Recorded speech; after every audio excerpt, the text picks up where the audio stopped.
Welcome to this short view where I'm just going to go through the patch notes for the 1.2.6 update for Et Impera, which was released on the 17th of July 2020, if you're watching this in the future. And the focus very much of this update is on battle changes. There's also been an overhaul of the medium faction, and there's also a wide-ranging small changes. There's also been some interesting changes to the campaign map, and probably my favorite one here is they've now moved the capital change button.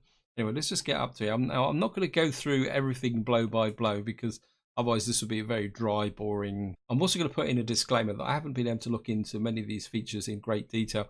So some of my opinions whilst I'm actually going through here are based on some limited play in my Armenia campaign, a little bit of a look at a couple of other factions, and well, just my overall impression. So let's just get into it. It says balance and other changes. Range attack reloads now properly apply fatigue to units.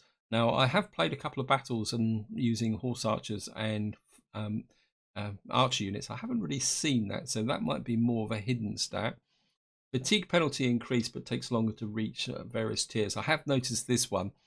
The units don't seem to get so tired so quickly, but when they get tired, they do. There is another impact on morale. There's slightly increased spotting range. Now that I have noticed. I fought a field battle and I sent my cavalry out to find the enemy, and I actually found them relatively quickly. And if any of you have played battles where you're fighting an army and they're tucked away in the corner, trying to find them can often be a little bit of a problem. It says reworked unit experience thresholds. Well, I can't really say much about that. Now it says reworked morale values to make them more balanced throughout the campaign. That is very significant. I have, in the battles that I have fought, the effect of morale has been pretty awesome.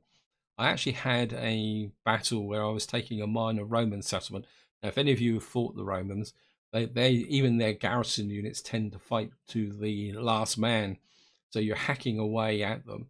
And what actually happened is once the main army started to collapse, I had about 3 garrison units who were still very much up to strength, and they almost collapsed immediately as soon as I killed the general. Being able to break the morale of the enemy is going to be quite important to winning battles, but of course also in the counter to that is maintaining the morale of your own forces is going to be very important. So no running forces around so they can get actually flanked attacked. There's reduced killing power of infantry charge units. Units with expert charge defense can effectively countercharge. I haven't really seen much about that. Spear units are now tougher to kill in melee. That'd be a godsend for my Armenia campaign. A number of times I've had sword units hack through my spear units. There's a unit hit points, weapons damage, reworked. Hopefully the cavalry and elephants will now take less casualties from auto resolve. Yes, that is one of my biggest bugbears with the auto resolve. When you have a cavalry army, you go in, you win a relatively easy battle, and then you've got a whole line of yellow damage across the top. The problem is that cavalry army just takes such a long time to replenish. We got here very specific units like Iberian Infantry, Skosai units, and War Dogs have been reworked. I certainly wouldn't mind playing a faction to do that. Now this is a big one. Artillery ammo reduced and slightly increased damage to siege equipment from fire. Now I did fight a battle where I was taking a walled city, and I had really elite artillery, which up until this update could smash massive holes in walls. And what I actually noticed when I attacked, at first I thought my artillery wasn't shooting very well. They only managed to produce the usual small hole that you get with a faction that has weak artillery. But the second thing part of this, I did notice that I actually fired on a wall-mounted ballista, and it was literally taken down in about 2 shots. So this is going to change the nature of siege equipment. So the next one is to do with horse archers and the AI. I think the AI was never very good at using them. There's added small knockback chance to all ranged weapons when soldiers are wounded by projectiles. Difficult to see on the battle map, but I presume it's there. It says here. What's this, the next one? Cavalry harder to decimate by precursor javelin. Yes, this is a big one. Now, if any of you have actually ever had a cavalry unit caught in front of a infantry unit manned with javelins, especially when fighting the Romans, you can see how devastating the attack was. And I actually tested this on a battle, and the unit still took quite a lot of damage, but nowhere near as much as it used to. So that is a very interesting change. Now, moving on to battle AI behavior. Now, this is a very interesting one, especially this top one. It says the AI should now use disciplined formation in defensive battles. And again, I've actually noticed this in a field battle and a siege battle. In the past, the AI would often charge in kind of just a general mob, especially in siege battles. They would come out of their city. It was very interesting when I attacked a minor settlement, which was held by the Romans. The AI actually took up a battle line inside the city and didn't come out. I actually had to go into the town and take them on. So that's very interesting. Now, the next one below, it says shock and melee cavalry are classified as shock cav in order to improve AI units. Infantry with ranged weapons will now properly brace versus cavalry. And it says unit movement and combat animations. And the next section is unit movement and combat animations. I can't really say much about that. It really relates to, well, the animations and the speed that the units move around the army. We come to another big one. This is the UI changes for the battles. This says here fatigue penalties are now added to the unit strength. So now you actually see on the individual unit cards there whether they're fresh or tired and the amount of strength they've got. And more importantly, below, this is going to be the big one, something you're really going to have to keep an eye on. It says morale is now displayed on the unit AI status, and it says eager morale there. You can also see the penalties for when they're tired, so you can actually see whether a unit's getting close to breaking, and then you can really put the extra pressure on them. You can see it says there we've added range stats for elephant display. Now comes an interesting one. Again, I haven't really been able to take much of a look at this. It says new special horses and cavalry changes. It says various units have now special horse types to give them specific bonuses. I still haven't really been able to find out an instance of that. What I will probably do is have to go in a bit deeper. There's new Thessian horse entry combines speed and charge bonus. Numidian horses that lack charge and have great speed, acceleration, guerrilla penalties. I'm not going to go through them all, but yeah, I haven't really been able to do that because I think really we're going to have to get into a good campaign and actually do it. And this may actually have an effect on my next campaign. There's elephants have been reworked. They're now resilient against ranged and a bit easy to kill in prolonged melee. Interesting. That is the changes to the battle. And when you just go through dry like this, it doesn't sound very much, but I can assure you these have had a fairly big impact on the way you're going to be fighting battles. So moving on to campaign and unit changes, you can see the first thing here is there's now been an overhaul of the median faction. You see it says new reform units added, around 9 new units, and added 2 reform levels. Got 2 new custom reforms, a Rhenium at 65 turns and Impera at 211 turns. Median can now confederate with other Persian factions. That's interesting. And they've actually have new emblem and unit cards. In addition to the 2 new reforms, there are now 9 new units in the Media Atropine roster. So we'll just have a quick look through and see if I can see them. Now, I'm going to be completely honest, I'm not an expert on the roster for this faction.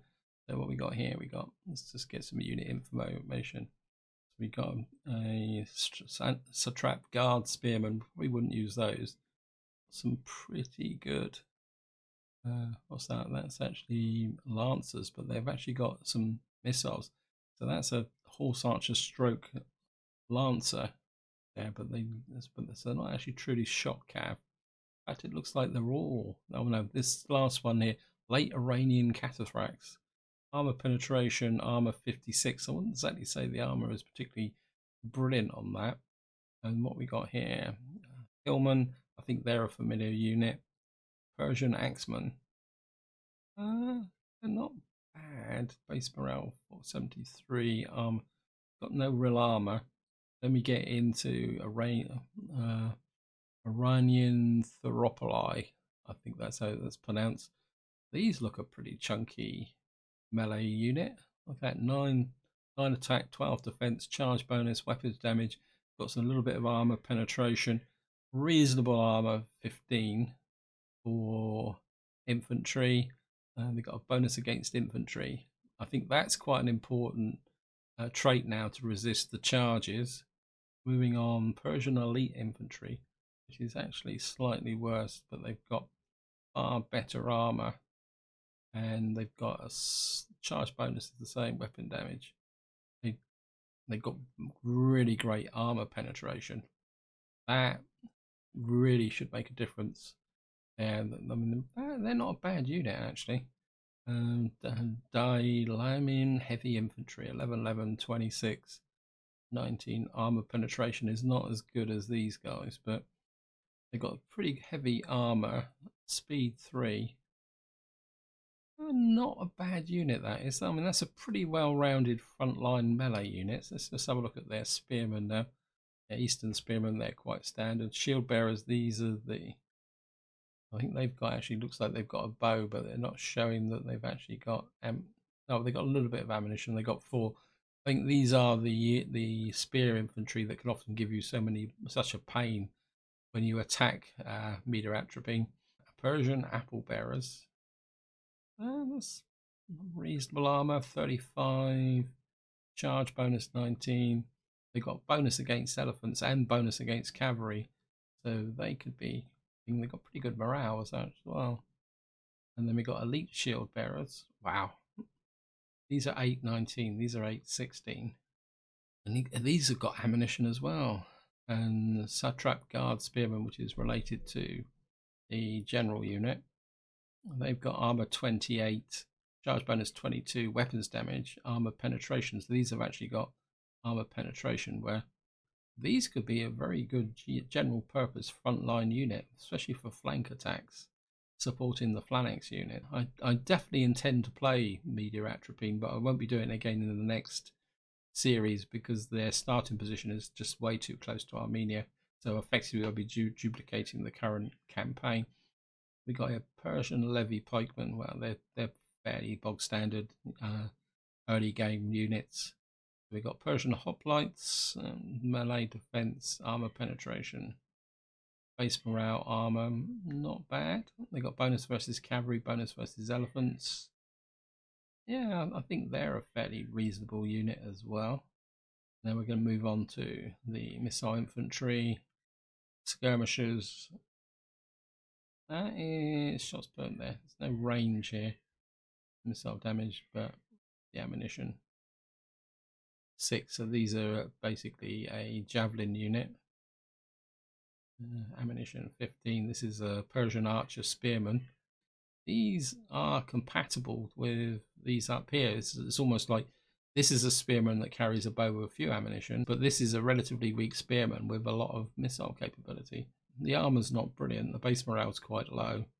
Persian slingers got a nice range of 190, which is almost default for slingers now.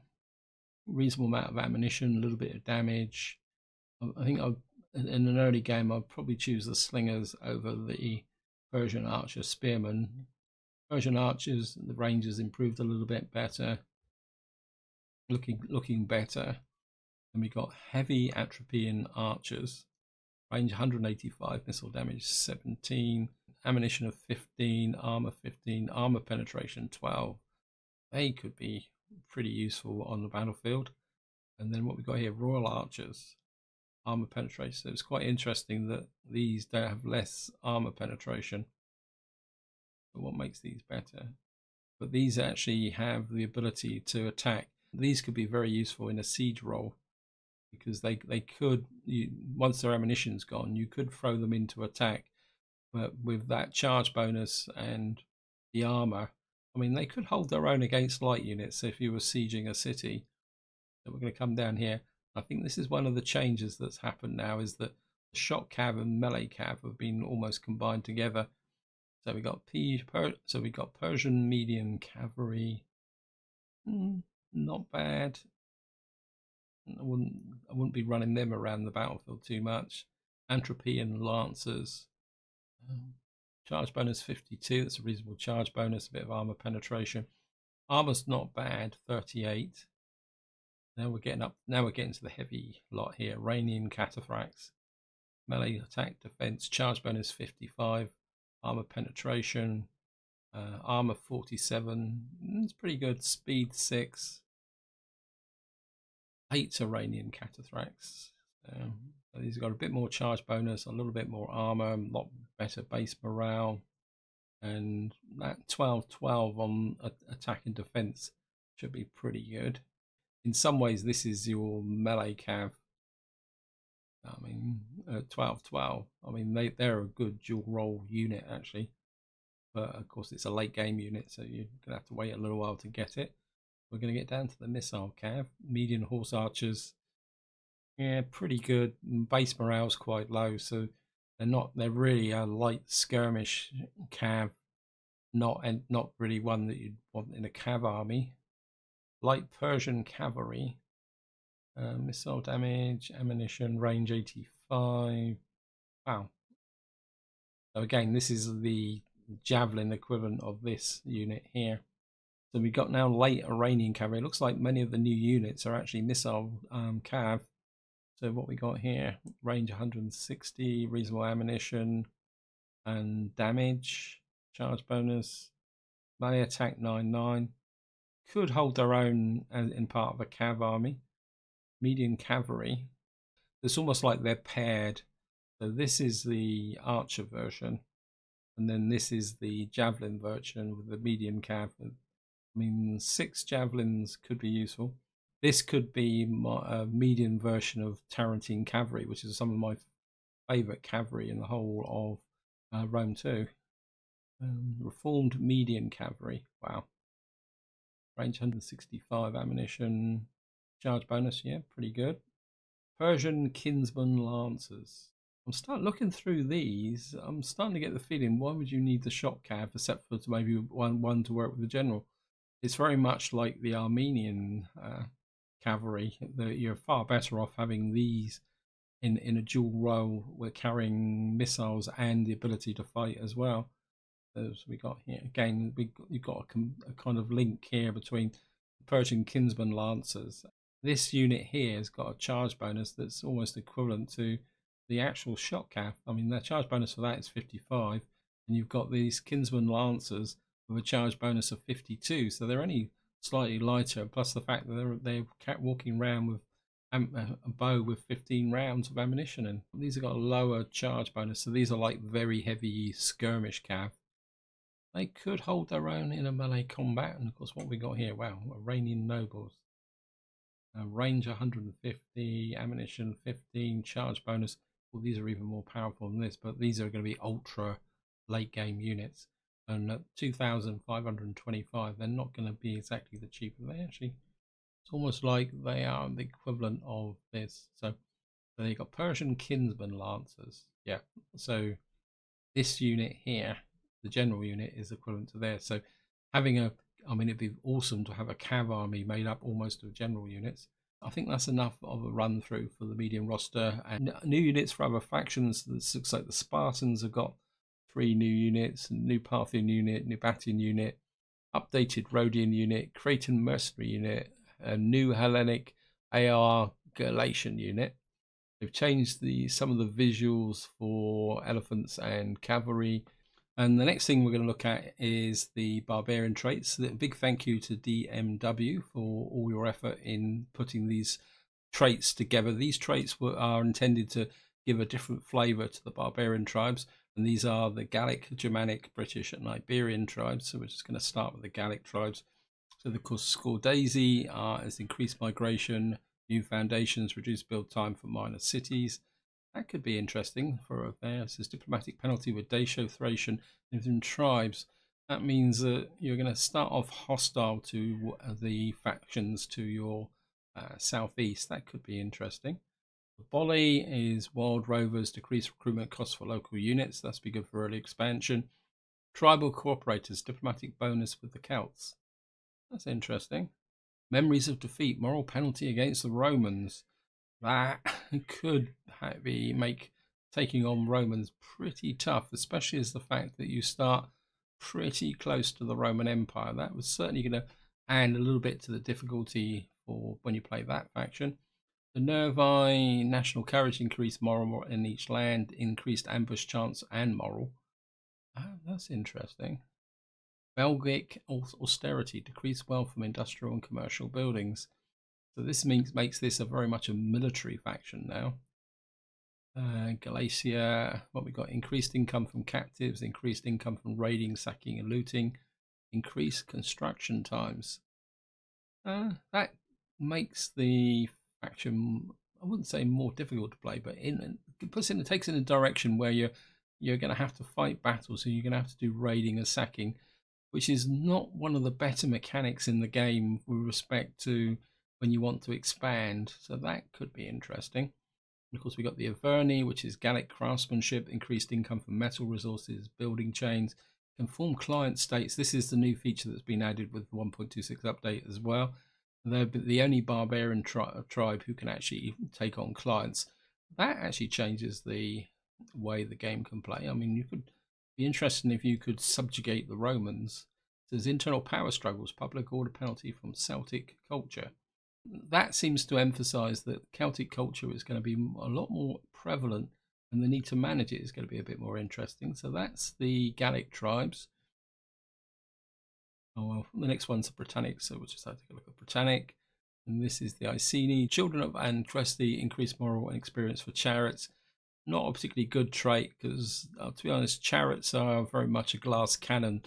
They are effective in the charge, but they've got no real staying power, and I wouldn't say that's a great benefit. Increased agricultural income could be quite interesting. Public order penalty from foreign cultures. That's going to make expanding down into Europe a little bit tricky because you could have pretty horrendous public order penalties. So we got the Caledonians, savage raiders, a small increase in infantry speed, increased melee defense in own territory, a standalone minor diplomatic penalty with non-Britannic functions. I wouldn't say that's particularly earth-shaking, but it does change the dynamic a little bit because it means effectively once you leave the British Isles, you're going to have that penalty, so you could end up fighting a lot of wars. Yeah, Blarney, they're over in what is Ireland. There's unsuitable store, penalty for farming income, reduction to cost of religious buildings, Hill of Tara, bonus to players' political party influence per turn. Now that could be good. That could mean that you could get a very powerful home family, although penalty to farming could be quite interesting in the mid-game when you're trying to get food. So that could be, that definitely gives a different flavour to a campaign. And so what's the next one? Iberian Tribes is the next one, isn't it? So this is the Ebdani. Iberian Craftsmanship, reduced build time and cost of industrial buildings, increased recruitment costs. That depends on how big that cost actually is. Increased income from metal resources, building chains. That's really nice to see a trait where it actually focuses on a specific building chain, especially a building chain I do not actually use very much. So that could be interesting. The Avasi, increased morale when defending, diplomatic bonus with Iberians, decreased immigration to capitals. I'm not exactly sure how you'd play this faction because normally when you're out in this position, you want to push out and conquer everyone around you. So maybe having a diplomatic bonus with other Iberians isn't that much of a benefit. Of course, we've got the good old Lusitani, increased army movement range, increased morale in mountains, increased banditry. Now, I do like these factions, especially when you couple it with the fact that they've got flaming javelins. Increased army movement range is brilliant, and increased morale in mountains. That gives you a strategic approach to fighting battles. Yeah, I'm kind of like that. That could be interesting. And of course, the last one is Germanic Tribes, and we're going to start with the Lugi. Increased slave income. It's not a feature of the game I use very much. Diplomatic bonus with Germans. Regional growth penalty. Wayfaring. Wow. Depends on what regional growth penalty actually means. That could be an interesting mechanic. The Swaby, increased morale in forests. Yes, that could give some good, interesting battle tactics. Reduce building conversion costs. That could be if you're expanding. Penalty to trade income. Well, the Swaby aren't exactly top of the factions that do trading, to be honest. I mean, if the Carthaginians had that, it would be a totally different story. And the Cimbri, diplomatic bonus with Celtic functions. There's that Celtic function back again. Increased raiding income, reduced farming income, sea locked. could be quite a challenge. And then again, breaking out from where Denmark is and down into these areas would be a challenge in its own right anyway. So these are the traits for the barbarians. They look pretty interesting. It gives me a great inclination to maybe play a barbarian faction. Now comes on to Naval Overhaul by Demosthene 26. Now, I must admit, I haven't actually fought a naval battle, but these changes do look very interesting. It says ramming speed, acceleration, base ramming damage have been increased to make ramming more effective. I must admit that is going to be very useful. Most ships can sink a ship of the same type in two rams. This makes double ramming a great tactic. So that is going to change the tactics in naval battles. Updated the recruitment template for Hellenic factions reflecting battle fleets, patrol fleets, and generally in the early late stage of the games. More Scorpions added to Tetris level ships. Light vessels now have further campaign range than heavier vessels. That is going to be an interesting concept to deal with, because what it means is if you put heavy ships into your navy, it will be able to move less. But what you could do is have a light navy, as it implies here, to actually go out and patrol and move further. Effectively, navies could now have a dual role. Now, moving on to a very small but significant change, that is, they've now moved the capital change button away from where it was overlapping the other buttons, especially when you won a battle. So it means that you no longer actually have to keep opening the encyclopedia. I must admit, that change makes the whole update worthwhile as far as I'm concerned. So we're going to now move down to major campaign changes. It says Barbarian transport ships will now be immune from attrition when they're near one of their cities. And now moving on to a subtle but significant change to the game. It says women generals for factions that have them now receive the Commander, Brawler and Scholar traits. That was always a weakness when you played that faction. And more importantly here, it says here, women politicians only characters now have special personality and background traits. Existing women in the save games will retain. So I haven't actually had to look at that, but I'm going to be very interested to see how that develops in my new campaign. And it says agents are very similar. They're going to have background traits and effects suited them. It's existing agents retain there. Fix various ancillaries that were triggering but not being assigned thanks to Mr. Timber. Lower some chances donors happen too frequently. It says there's been a slight reduction in the overcrowding effect in the first class population.